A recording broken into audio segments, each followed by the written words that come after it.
Осман!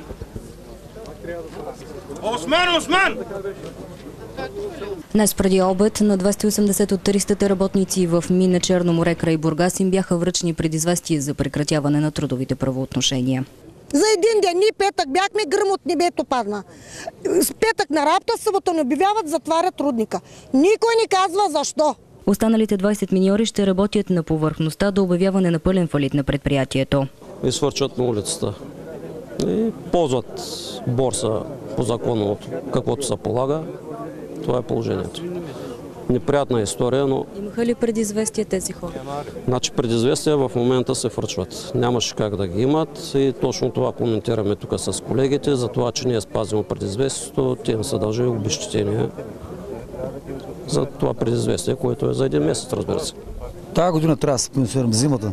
Октомври месец, ноември месец, накрая на ноември месец.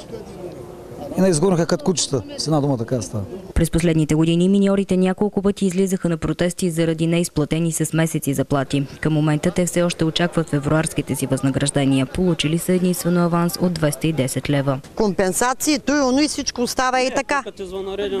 Ми да не ги платят, разбира се, аз съм работила тук.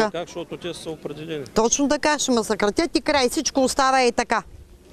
Не може тъй. Според ръководството на мината, изходът от спиране на дейността е неизбежен. Прогнозират фалити и на други подобни предприятия. Системата на енергетиката е дълги години не е реформирана, не функционира нормално, големи дисбаланси, особено с политиката към кафявата енергия е много така рестриктивна.